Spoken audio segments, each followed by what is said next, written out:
Macquarie t'ai fait annoncer et gagné yon on invité malheureusement aujourd'hui on a décidé bon t'as un petit problème qui fait que nous pas capable de sortir flyer avant émission mais généralement c'est toujours comme ça nous pas le gagner pour nous parler aujourd'hui avec yon citoyenne et qui c'est Émilie Jabouin Roumer et sous au premier côté qui m'ont parce que Émilie là en grandance actuellement dans le cadre en résidence artistique avec festival Quatre Chemins et li organiser un ensemble de spectacles pendant ce maintenant et moi-même personnellement et Beauchamp j'ai eu une chance de visiter avec Émilie pendant ce maintenant mausolée ça qui trouvait l'île en numéro 2 et ensuite tu as gagné un spectacle il t'a pas offert et l'Anse d'Azur et avant hier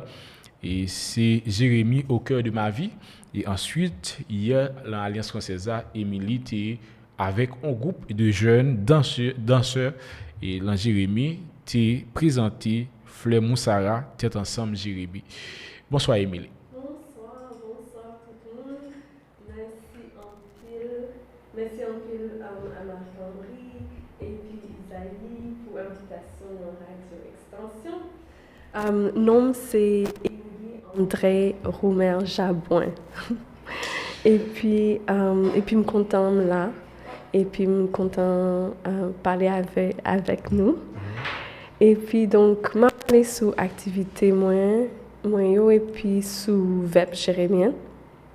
Et donc c'est ça moi-même c'est une danseuse, un danseur, un artiste. C'est Festival Quatre Chemins qui t'est invité pour 21e édition et donc normalement tape à Port-au-Prince pour présenter mais moi là à Jérémy t'ai fait quelques spectacles t'ai bail coup dansio pour jeunes pour monde pour adultes t'ai gagné petit monde tout et puis oui merci pour l'invitation t'ai voulu dire sympathie à famille petit monde qui t'a perdu la vie hier soir et puis bon travail n'a fait un bon travail donc merci pour l'invitation. Merci. Oui, Émilie ou l'Angandance actuellement et bon en Haïti depuis quelques jours et dans le cadre du festival, dans le cadre de résidence artistique ça et comment on pays. Donc m'étais fait Canada et puis m'étais visité pays d'Haïti plusieurs fois. Et puis pour moi, vraiment content parce que c'est la première fois que je passé en pile jour côté Grandance à Jérémy. Et puis vraiment, j'ai eu temps pour connecter avec la famille, pour connecter avec les amis, pour connecter avec la terre, pour connecter avec le monde, pour parler avec le monde, pour comprendre discussion yo et puis pour comprendre verbe yo tout Jean Mouna pour verbe jérémien qui mon Émilie qui moun moi donc moi-même c'est bon gain plusieurs niveaux dans la question donc moi-même c'est famille Roumer famille Jabouin. Donc, moi-même, c'est petite Émile Roumer. Ça veut dire petite? Petite. Oui, petite. Oui, merci. Petite Émile Roumer. Et puis, bon, c'est non que en pile monde côté Grandance connaît, en pile monde en Haïti connaît. Et puis, mais pour moi-même, c'est papa avec maman, c'est mon Jérémy. Et puis, moi-même, c'est un monde qui me remet connecté avec héritage, moi, avec culture, à travers culture, je suis capable d'expliquer questions sociales, je suis capable d'exprimer ça me penser sous un pile thématique.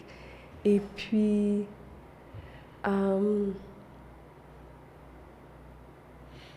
Et puis moi-même, c'est un docteur en communication.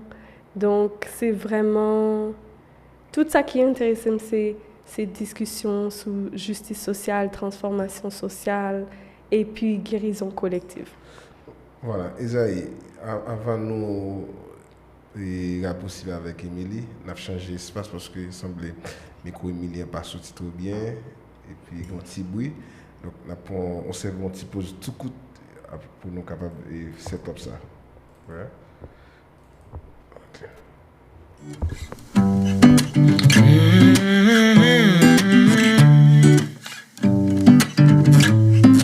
Et nous-mêmes, jeunesse, nous avons responsabilité. Pays ici là, d'Antioquie, pour chaque œuvre qui tracée, quitter un marque qui montre, héritage flambeau, liberté à s'élever, nous lever le plus haut. Génération non campé debout, génération non debout, génération non debout, génération non debout. Qui dit pays dit corps collectif, représentation chaque gagne monde c'est pour son une mission cap débloque on est dans des temps. Nous gain pour monter dans loi universelle, pour marquer dans cahier l'humanité tout entier à jamais. Génération non campé debout, génération non debout, génération non debout, génération non debout. Émission Génération Debout, nous retournons rapidement. Malheureusement, il y a eu des petits problèmes techniques. Bon, ça que nous censés arriver à gérer là, parce que il semblait micro Emilia, t'as pas un petit problème. Tout va. Ok. Donc, nous retournons après coup de pause ça. Et nous t'avons parlé d'Emilie, tu as présenté son portrait, Emilie t'a fait de lui. Et où c'est famille petite et Émile Roumer, c'est est-ce que c'est du côté paternel ou maternel? Maternel. Donc, Émile Roumer, t'es papa, maman. Ok. Donc ça veut dire qu'il y a des gens dans la génération ça qui l'a toujours. Oui. Des gens qui génération maman qui a côté là, c'est pas petite madame était là. Comme ça, du coup, on a tout regardé qui est-ce que c'était maman. Pour les gens qui plus grand passé nous, c'est vrai, moi avec vous même nous petits, mais il y a de grandes dettes qui ont coûté l'émission là, qui connaît mon ça très bien peut-être si vous êtes en Haïti. Oui, donc maman c'est Philippe Roumer Jabouin et puis oui, puis il était levé Jérémy, c'est ça à tante Sari, ma tante Simone, mon oncle Michel qui était mort l'année passée et puis mon oncle Raymond donc il y était 5 et puis grand-maman c'est Thérèse Fanfan et puis c'est ça. Ok. Donc, à partir de quel moment vous gagnez attachement ça, vous sentez nécessité pour retourner et la racine? Bon, ça fait longtemps. Donc, je m'ai parlé en créole et un petit genre en français aussi.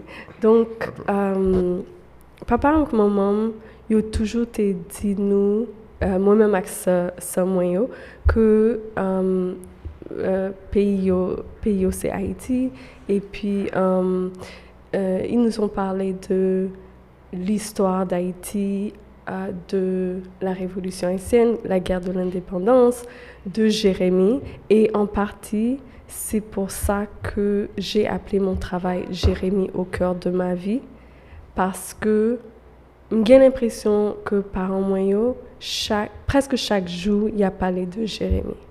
Parce que c'est vraiment Jérémy qu'on connaît, c'est vraiment Jérémy qui c'est leur terre. Et donc, et puis maman t'a parlé d'Émile Roumer, importance li gen dans littérature haïtienne, dans société haïtienne. Et puis moi-même, m'te gain en pile admiration et respect pour grand-papa, surtout parce que l'ité fait partie de mouvement indigéniste. Et puis, ça t'es moun qui t'es quoi que société haïtienne faut li vraiment et je pas connais vraiment. Je pense que ça vient de là, c'est sûr, et ça vient aussi de mes intérêts, de ma conception du monde spirituel, physique, de l'importance que je donne à la justice sociale, à la transformation sociale. Donc, en Haïti, dans le cadre au palais, au venir dans le pays, dans le cadre d'une série d'activités, mais côté, hier soir, je essayé de réfléchir avec Beauchamp, nous avons recevoir Émilie comme chorégraphe, comme danseuse, et même nous n'avons pas fait sortir aspect ça, passion que vous gagnez pour la danse, pour la chorégraphie. Mm-hmm. Donc, bon, dans la famille, moi, l'art, c'est quelque chose d'important, même si je ne pense pas, penser que parents moyens, t'es quoi que m'pral vini artiste, tu vois. Mais la danse, c'est quelque chose qui a toujours fait partie de ma vie. Mais il y a 4 ans, à peu près en 2020, j'ai rencontré Péniel Guerrier, qui est maître danseur, chorégraphe, percussionniste, qui vit présentement à New York, mais il vient de Saint-Marc et a travaillé à Port-au-Prince avec le ballet Bakoulou d'Haïti. Et c'est lui vraiment qui m'a formée dans la danse traditionnelle, qui m'a enseigné comment jouer le tambour, qui m'a enseigné comment harmoniser le tambour avec le mouvement, avec le chant.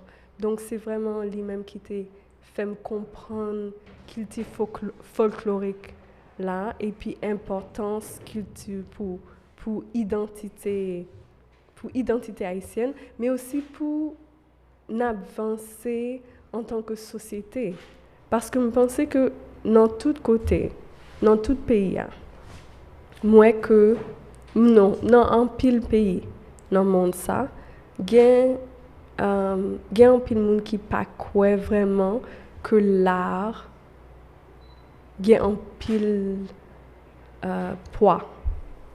Donc, la plupart du temps, les gens pensent que l'art accompagne. Mais l'art a un pouvoir politique, un pouvoir économique, et sans culture, un peuple n'est pas. On ne peut pas être en vie. Pour moi, l'art nous permet d'être plus humains. Ok, je comprends. Émilie a choisi la danse c'est pour guérir ses âmes blessées, parce que là, tu es en Haïti et pour rendre hommage aux victimes de ce massacre qui est Veuve jérémienne. Oui. Et donc, en effet, pour moi, la danse et le mouvement permet de dire des choses qui sont trop difficiles à dire à travers les mots. Et donc, pardon. Et donc, les Veuves jérémiennes parlent du fait qu'il y a certaines familles qui étaient perçues comme étant, je vais dire mulâtres, même si je n'aime pas ce mot. Et je n'aime pas ce mot parce que, on peut en parler, parce que en réalité, le mot veut dire un mélange, n'est-ce pas? C'est un mot espagnol, mais qui vient de mulattos. Mulatto, oui. Mais mulatto aussi dans le sens animal. Donc, oui. Si on fait un mélange entre le cheval et la mule, ça donne quelque chose. Un mulet qui, normalement, est perçu comme étant non fertile ou ne pouvant pas produire. Et donc, c'est très négatif. Et aussi parce que la question de couleur est complexe parce que il y a tellement de mélanges, premièrement.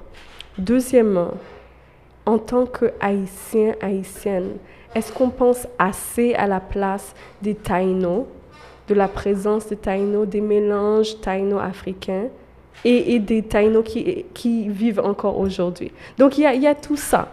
Mais c'est pour dire que c'est vraiment une question où les veuves jérémiennes ont toujours ou souvent été présentées comme étant le meurtre, la tuerie de certaines familles qui avaient un certain pouvoir économique, un certain statut, et ainsi ont été attaqués par les tontons macoutes et par des intentions qui étaient aussi motivées de manière personnelle, ainsi que politique.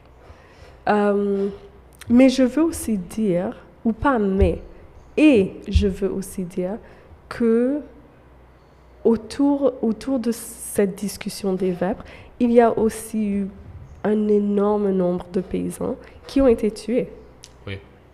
Et donc ça aussi, pour moi, donc Marc et Henri a dit que j'ai fait énormément de recherches sur les vêpres. Je dirais que je suis vraiment au début de mon stage, des étapes de recherche. Parce que là, je suis venue. Tu vois, pour moi, c'était important de connecter avec l'endroit, l'environnement, de voir vraiment. OK, par exemple, Anse d'Azur, c'est là où mes parents jouaient en tant qu'enfants. Ils allaient à l'Anse d'Azur. Ils aimaient aller à cette plage-là. Même si c'est...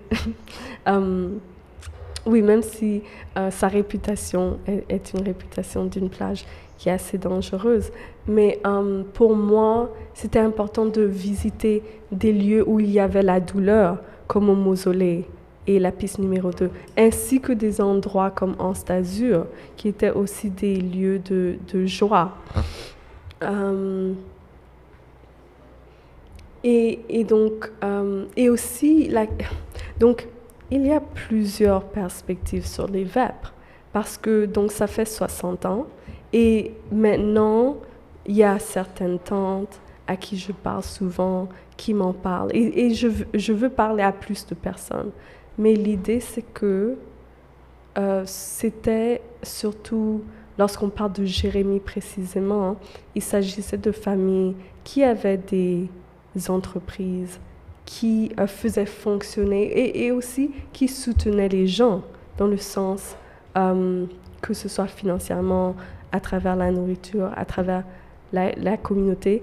Et pour moi, ce processus de recherche, ou cette première étape, était d'humaniser ces gens, de comprendre qui ils étaient, leurs bons côtés, leurs mauvais côtés, quelles étaient les tensions sociales à l'époque. Et pour moi, je devais travailler la honte, travailler le silence, travailler l'oubli. Tout ça, je voulais travailler sur ces émotions-là, parce que je sais que les questions de classe sociale et de couleur en Haïti, ça soulève beaucoup de honte. Et ça soulève... C'est ça, c'est inconfortable. Et donc, à travers la danse, ça me permet de peut-être ne pas tout dire, mais quand même d'être vulnérable et de permettre... et aussi mon travail avec les percussionnistes, c'était de pouvoir les amener aussi à penser et à exprimer ce qu'ils ressentaient dans nos échanges. C'est la raison pour laquelle tu as choisi l'Anse d'Azur pour le dernier spectacle d'avant-hier. Oui. OK. Mais aussi, tu travailles sur les vêpres jérémiennes comme l'assassinat des gens d'une catégorie sociale.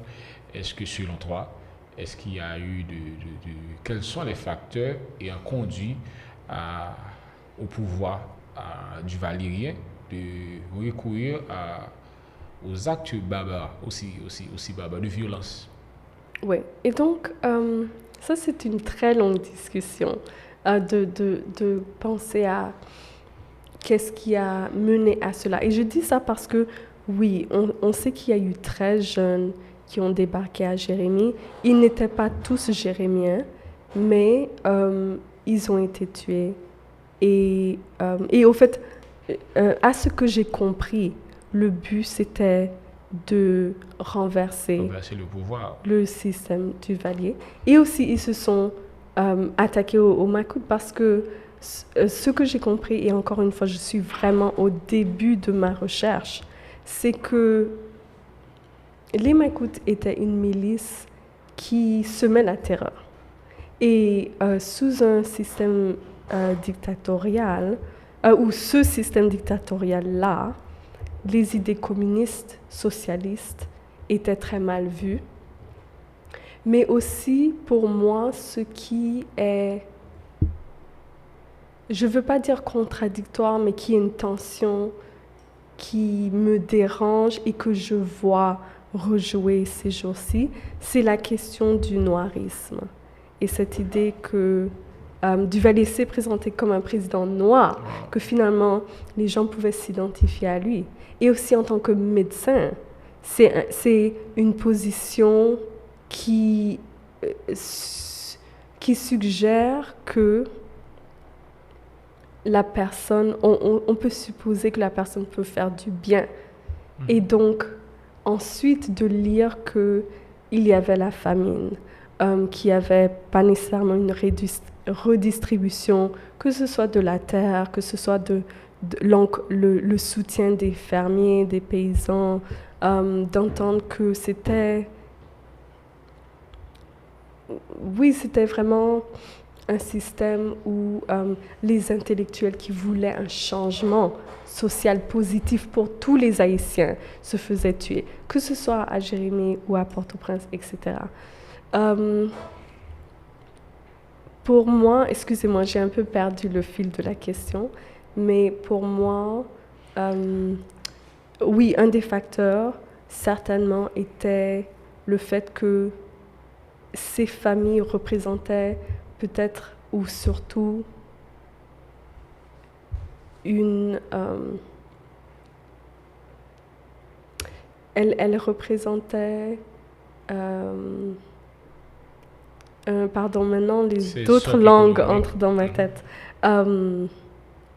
Donc, elle pouvait défier le pouvoir dans le sens économique. Donc, dans n'importe quel cas, lorsqu'il y a un groupe de personnes qui ont un pouvoir économique, ils ont la possibilité de défier, surtout s'il y a un certain niveau intellectuel. Le plus souvent, l'intellectualisme va main dans la main avec le pouvoir économique. Donc ça, c'est certain que ça aurait pu, que c'était un facteur. Mais je dis ça parce que je ne veux pas dire que c'est le débarquement des 13 qui a causé ça. Parce que on ne peut pas nécessairement, selon, encore une fois, la famille à qui j'ai parlé, les membres de ma famille, ils m'ont dit que ce n'était pas tout le monde qui avait la famille à Jérémie. Que des fois, il n'y avait pas un lien direct, ou que des fois, les familles de certains des 13 n'ont pas été tués, etc. Donc, c'est assez complexe. Et j'essaie le plus possible d'être précise sans trop... d'être précise et claire dans mes réponses. Et il y a aussi un problème qui est très délicat, selon moi, et c'est la question des classes sociales et de la manière dont les gens interagissent entre eux, la manière dont les personnes de différentes classes sociales, et aussi comment est-ce que la question de couleur entre dans les dynamiques de classe sociale, comment est-ce que le racisme et les préjugés ont beaucoup joué sur la manière dont les gens ont interagi entre eux. Mais aussi la question de... Il va toujours avoir des gens qui agissent de manière arrogante, méchante, qui sont peut-être des criminels, etc. Mais ça ne représente pas la totalité d'un groupe. Et même... Donc, au fait, je veux revenir à des questions précises parce que là, j'espère que nos auditeurs et auditrices ne se perdent pas. mais c'est qu'il y a tellement de différents aspects aux vêpres jérémiennes. Il y a certaines gens qui ont souvent, en fait, qui ont lancé et qui ont fait ça, qui ont fait savoir que ces jeunes ont été livrés par la CIA. Est-ce que vous avez entendu parler? J'ai entendu parler de cette version.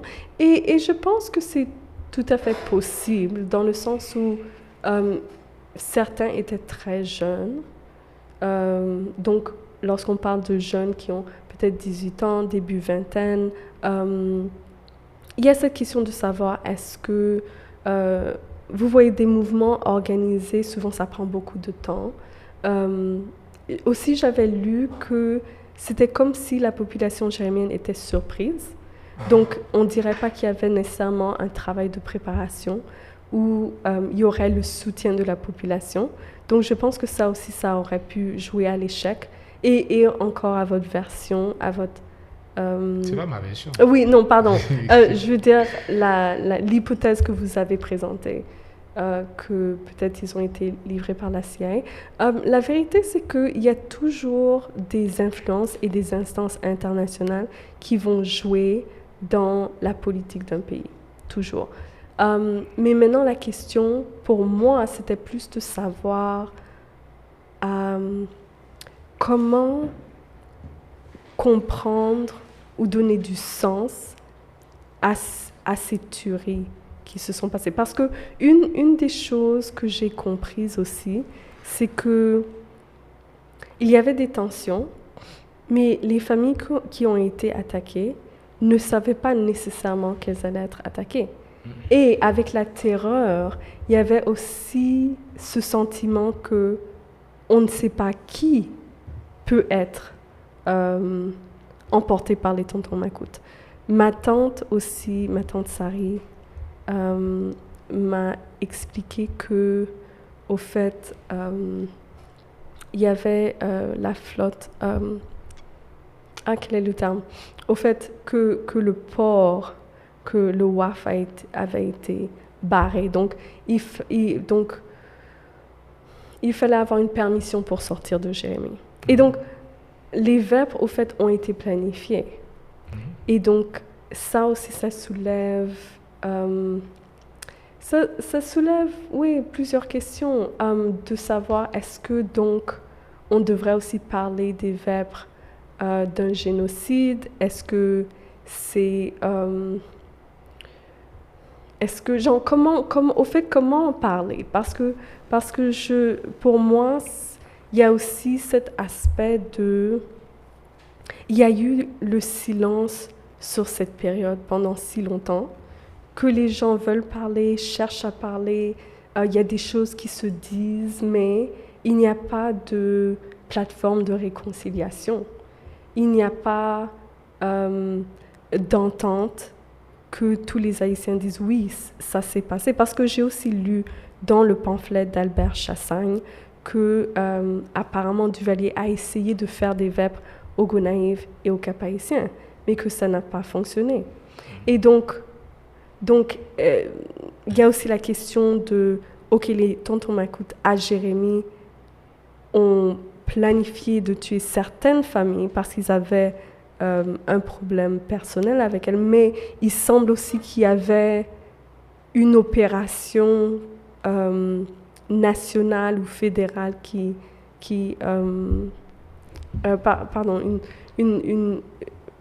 qui avait une intention nationale de contrôler, de semer la terreur. Donc,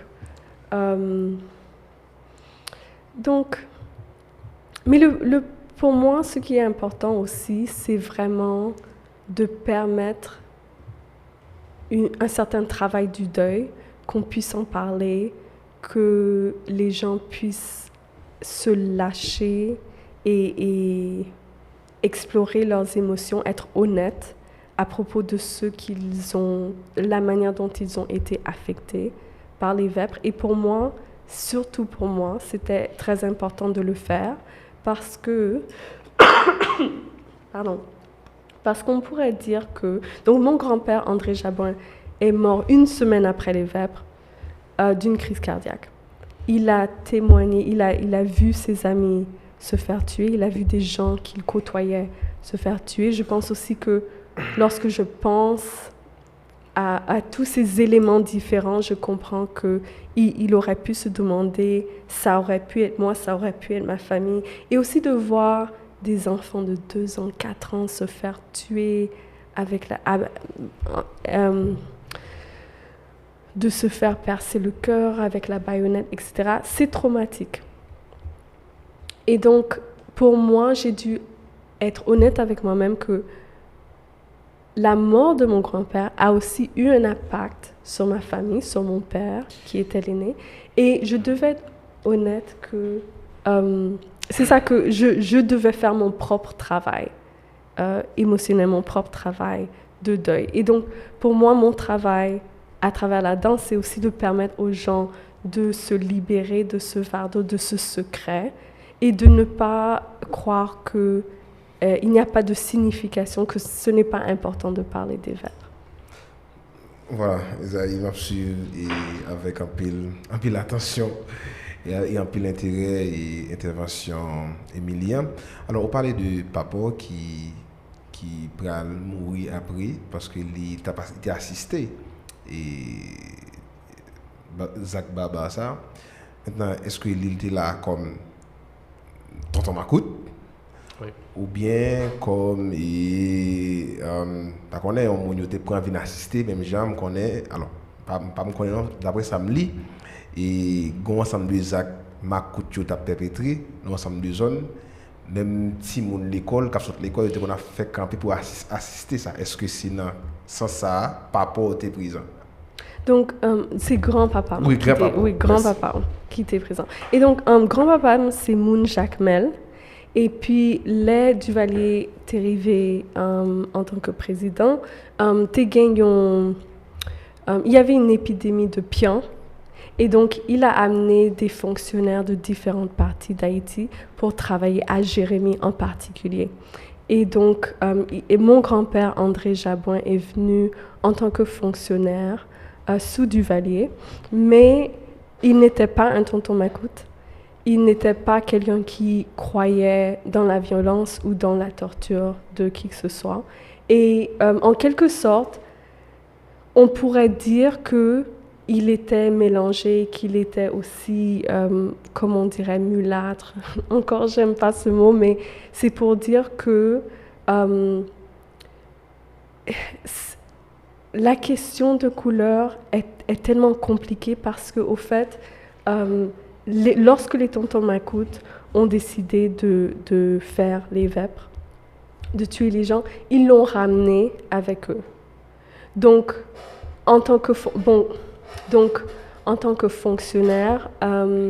il était fonctionnaire? Oui, fonctionnaire, oui. Okay. Oui. Et donc, lorsqu'il s'est rendu compte, et ça, beaucoup de ce que je dis, c'est basé sur le pamphlet de Albert Chassagne, c'est basé aussi sur ce que je sais de ma famille. Et donc, lorsqu'il s'est rendu compte qu'ils allaient tuer les gens, est-ce que dans ces moments-là, un fonctionnaire il a exprimé que ces personnes ne devraient pas mourir, qu'elles ne devraient pas être torturées, qu'elles ne devraient pas être humiliées, mais est-ce que vraiment qu'une personne exprime son désarroi, son désaccord, est-ce que c'est suffisant pour que les Macoutes n'agissent pas? Et donc, il a demandé à adopter une des enfants.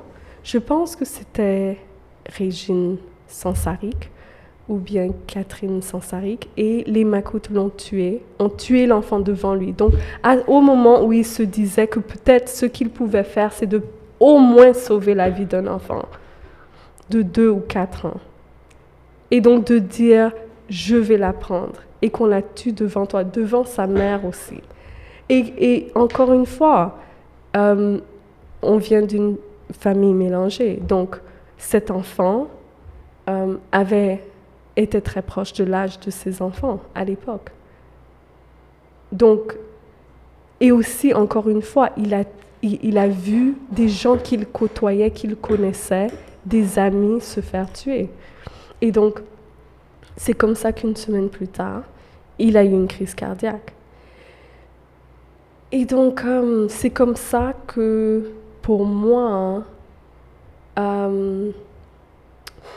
c'est comme ça, au fait, que moi, j'ai entendu parler des vêpres, ou que j'ai compris, du côté de ma famille, comment ils ont vécu les vêpres. Et ensuite, l'impact, c'est de passer d'une certaine stabilité financière à une perte considérable d'entrée d'argent, à on pourrait peut-être dire une dislocution de la famille aussi. Donc,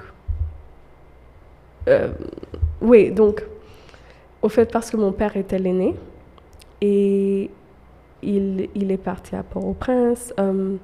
Il était, je crois, dans sa dernière année d'études secondaires. Et donc, ça a créé... au fait, l'impact a été très complexe. Et je ne vais pas aller dans des détails, mais c'est pour dire que pour moi, c'était d'accepter aussi cette tristesse, ce deuil que je sens que j'ai hérité. Et c'était de dire que je n'allais pas faire semblant que ça ne m'a pas affecté. Je n'allais pas faire semblant que ça n'avait pas affecté ma famille et les dynamiques dans ma famille. Et donc, c'est ça. Ou dans le pays, ou à pas trop prendre des activités, dans la mémoire victime, ça y est, l'arrivée dans le mausolée, qui ça dit pour Oui, c'était un moment vraiment difficile pour moi, parce que j'étais allée dans le mausolée quelques jours après venir dans Jérémie. Donc, ça fait déjà à peu près 2 ou 3 semaines. Et puis, vraiment, j'étais choquée parce que là, nous étions arrivés dans cette zone-là. Pardon. Là, nous étions arrivés dans cette zone-là. J'ai senti que l'énergie était vraiment lourde. Et puis, j'ai senti en pile tristesse. Et puis, c'est là que je dit, est-ce que je pensais nous arriver dans le côté mon t'es tué. Et puis après, je ouais mausolée. Et je me dit, waouh, mausolée, il semblait un côté que ça fait un pile d'années, moun pas te vin là, pas te non dans mausolée, parce que mausolée est fermé, donc ou pas capable d'entrer comme ça dans mausolée pour toute photo yo, pour tout nom yo. Et donc j'ai l'impression que pas vraiment gen moun qui nettoyer en dedans, qui maintient la mémoire de ces familles-là et des vêpres et de ce que les vêpres représentent au fait, parce que c'est ça que j'essaie de dire, c'est que les familles qui ont été affectées font leur deuil, ont leur deuil à faire, mais aussi les vêpres représentent quelque chose pour la société elle-même. Et donc ça m'a touchée. Et aussi, nous avons eu la chance de parler à quelqu'un qui vit dans la zone, qui a expliqué que les terres ont été achetées par l'Église. Au fait, je ne sais plus exactement mais je pense que c'est l'Église catholique de la ville de Jérémie. Et donc, lorsqu'ils ont fait ils ont fouillé, ils ont trouvé des os, ils ont trouvé des chaînes. Et ça, ça a été trop difficile pour moi. Comme ça, nous fait dans le mausolée, et il y a un bon monde qui était dans, c'est même constat fait, dans l'espace, dans l'environnement côté mausolée, mais qui certainement, surtout jeunes et monde qui étaient dans la zone là, un travail de sensibilisation, de conscientisation qui va faire pour faire nous découvrir qui ça qui là. On passer dans l'espace là, il y a seulement ouais et il y a un cas qui fermé, un espace qui fermé, mais jeunes qui Jérémy en général, mais monde qui dans une zone en particulier, c'est comme si un déficit et le travail mémoire qui t'a supposé fait dans le sens du travail de mémoire et de dignité. Et vous pensez que il y a moyen pour ou bien activité que autant met dans Jérémy et qui a facilité que il y a plus de monde qui découvre et qui cherche en fait qui gagne plus d'informations sur crime odieux ça qui passait et bon Jérémy était théâtre. Oui, donc je pense que certainement je ne sais pas quelles institutions, quels groupes, mais il faut une mobilisation autour de la mémoire. Il y a des groupes qui le font, je sais à Port-au-Prince, je sais, il y a un site qui s'appelle Devoir de la mémoire. Rachel Magloire a créé un documentaire récemment sur les Camoquins. Il y a un travail qui se fait. Mais certainement, moi j'ai vu avec mes spectacles qu'il y a des gens qui n'ont pas exprimé leur frustration, colère, tristesse, n'ont pas exprimé au fait leurs émotions par rapport à ce qui s'est passé il y a déjà 60 ans. Et donc, il y a un travail de réconciliation, de vérité qui doit se faire. Et à travers ce travail-là, je pense qu'il y aura il y aura des campagnes de sensibilisation, il y aura un moyen de savoir comment organiser l'information et aussi de diffuser l'information, que ce soit dans les écoles, que ce soit dans les curriculums. Monsieur Dimanche est venu au spectacle hier et a parlé de cette possibilité. Bon, pas tellement de cette possibilité, mais aussi de cette critique que les vêpres devraient faire partie de quelque chose dont les Haïtiens apprennent à l'école. Oui, bon, comment dire? Ce travail est aussi très personnel. Donc, dans le sens où, parce que je suis artiste, je pense que c'est pour cette raison que je me permets de vraiment plonger dans les émotions, de comprendre qu'est-ce qui m'arrive, tu vois, pourquoi je me sens comme ça, quels sont mes blocages, comment me défaire de mes blocages dans ma vie. Donc, ce travail personnel me permet ensuite de faire des liens avec d'autres personnes, de créer des projets comme celui-ci, qui ensuite ont un impact. Parce que maintenant, je sens que je veux passer le flambeau et dire, OK, voici ce que je sais, voici comment je peux vous soutenir, voici une plateforme que je vous donne pour en parler. Et à partir de là, on peut continuer à bâtir ou à créer ce que les gens veulent. Et donc, c'est ça. Donc, il y a plusieurs manières de parler de ces questions-là. Nous, pratiquement, approché vers la fin de ce petit bas de bouche. De toute façon, bon, quand même. Ouais, alors, Isaïe, il y a peut-être avant-dernière ou bien dernière question.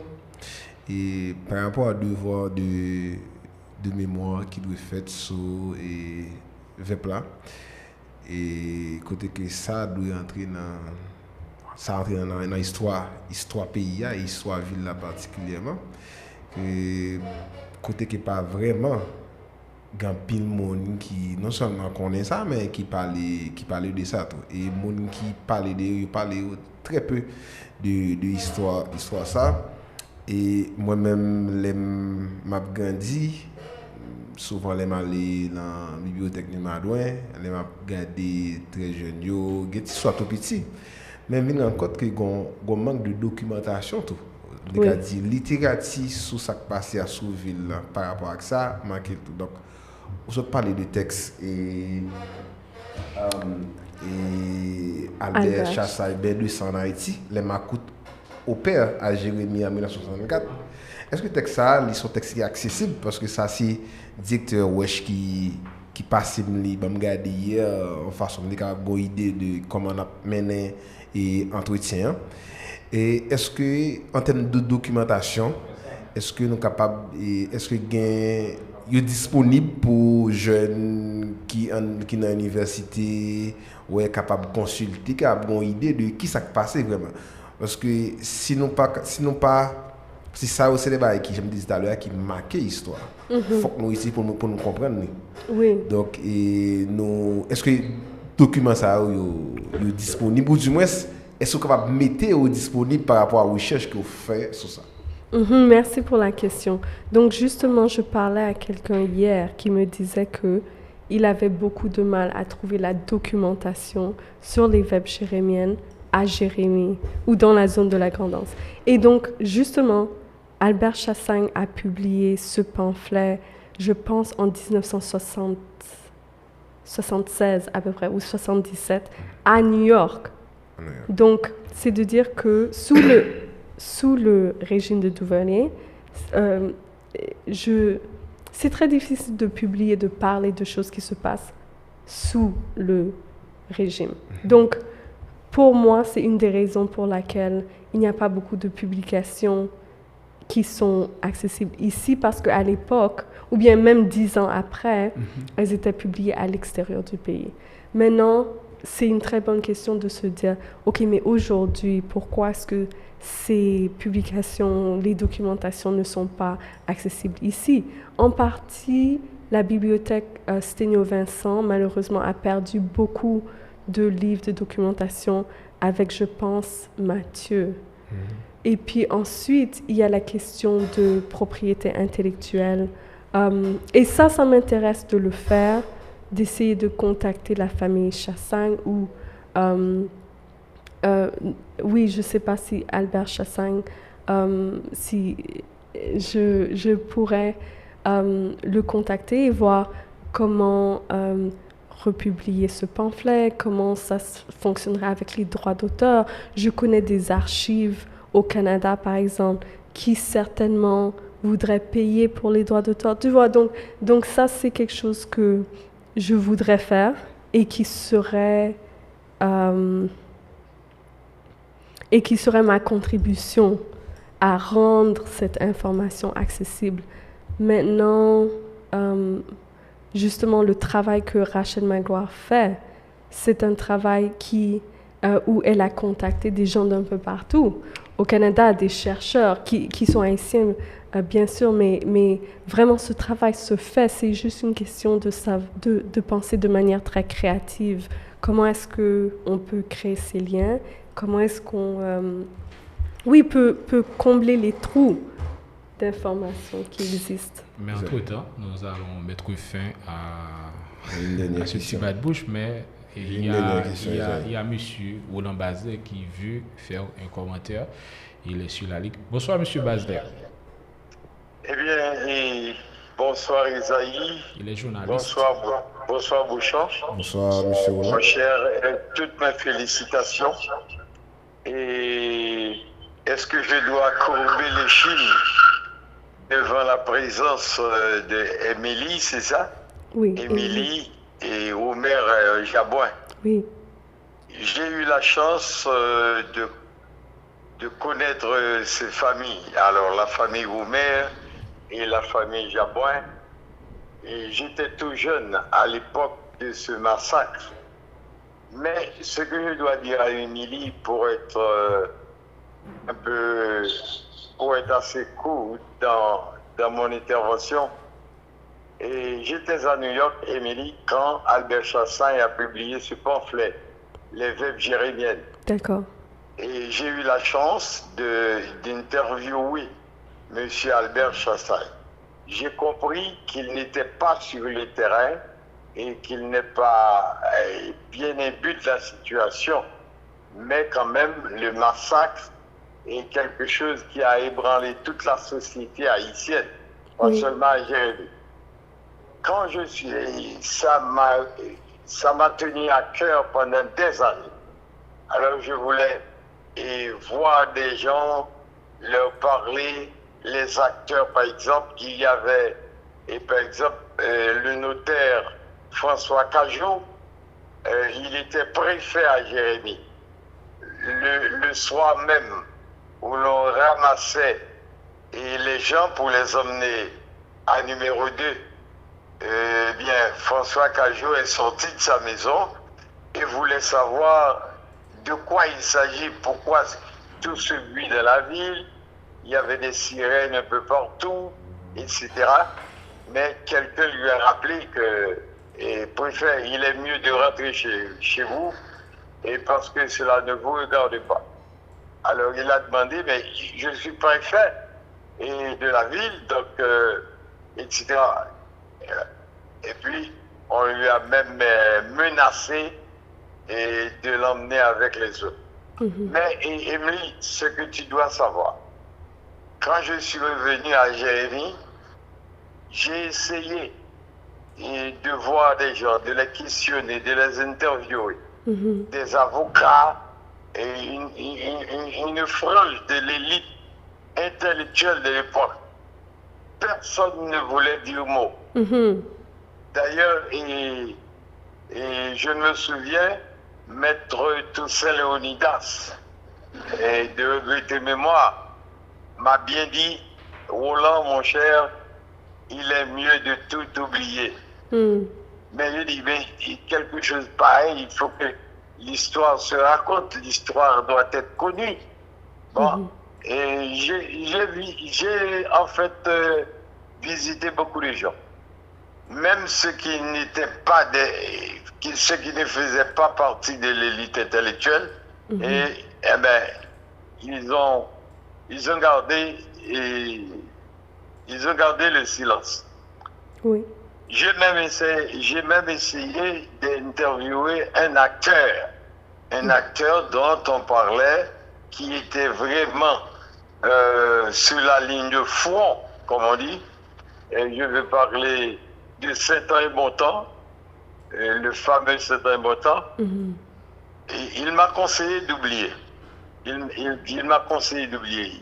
Il a été conduit à un procès sur ça avec Bernard Sonsaï, qui était venu à Jérémie pour attaquer, pour amorcer un procès. Mais c'est resté lettre morte.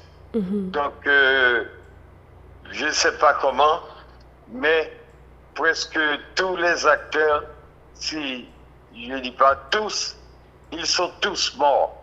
Et le dernier en date, c'était Abel Jérôme, et c'était un militaire, lieutenant, commandant de la place. Et ses funérailles ont eu lieu hier à Jacmel. Donc c'est vraiment difficile de connaître l'histoire et de savoir, ou bien de laisser quelques notes, quelques papiers pour les jeunes. Donc bienvenue à Jérémie. Merci. Et Émilie.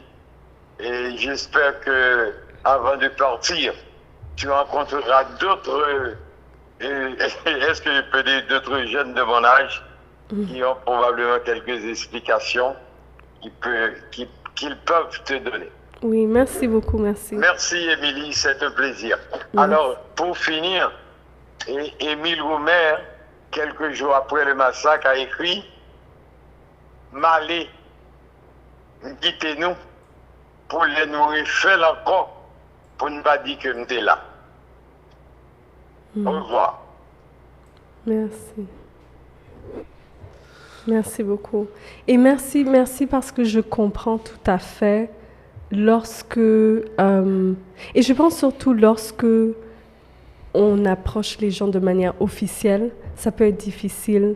Tu vois, au fait, il y a encore ce traumatisme, justement, de ne pas savoir où est-ce que ces mots vont se retrouver. Mais j'aimerais aussi dire que la famille Sassage est un nom que je ne connaissais pas, qui a été affecté, qui a été victime des vêpres.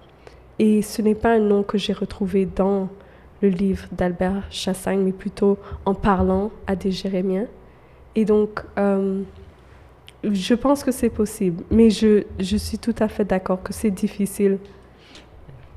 Un travail difficile, oui. Ben, Voilà. sinon, la dernière chose qu'on doit demander à Émilie,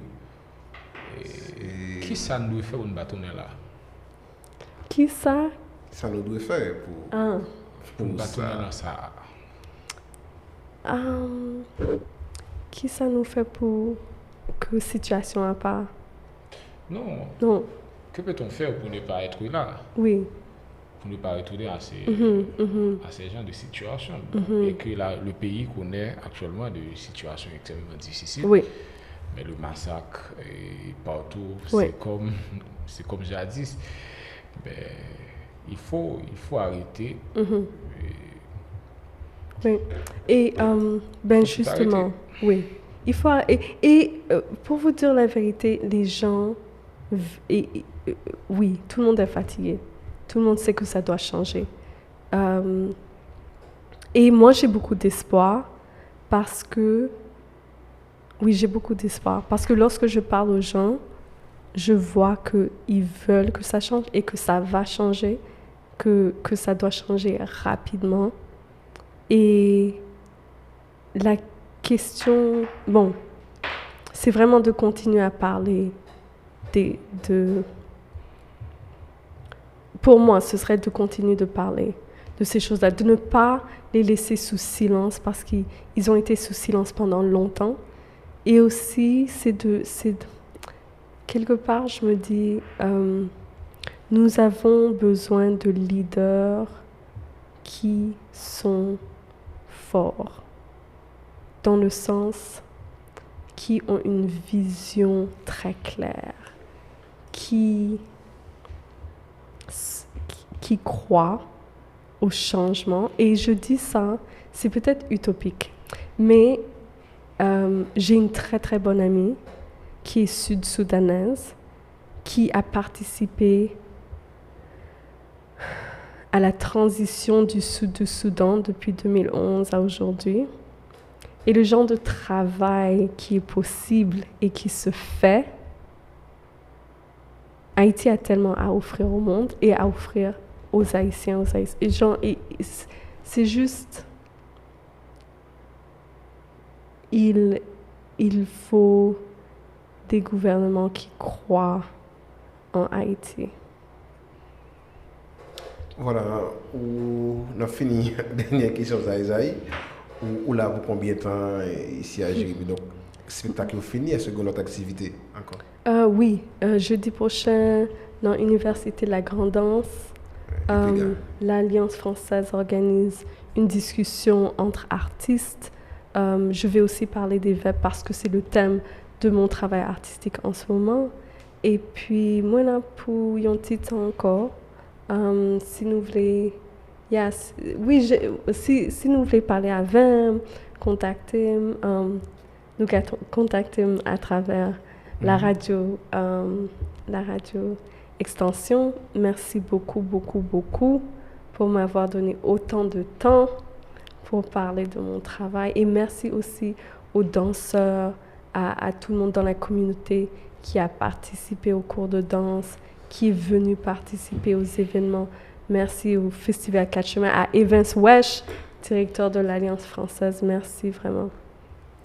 Voilà, nous avons campé pour après-midi. Nous avons cassé rendez-vous avec auditeurs là et internautes dimanche prochain pour l'autre émission avec un autre invité et bien entendu. Donc bonsoir Isaïe, bonsoir Émilie, bonsoir à toute l'équipe là qui derrière caméra qui a fait top pour permettre nous passer clean. Merci tout le monde. C'est nous-mêmes, mais il y a un bon monde qui travaille pour permettre que l'émission soit possible. Merci à tout le monde qui a même contribué en façon bien l'autre. Toute équipe JCOM Radio Extension. Bonsoir Émilie, bonsoir Marc-Henri, bonsoir tout le monde. Rendez-vous pour dimanche pour l'autre émission pareil. Merci.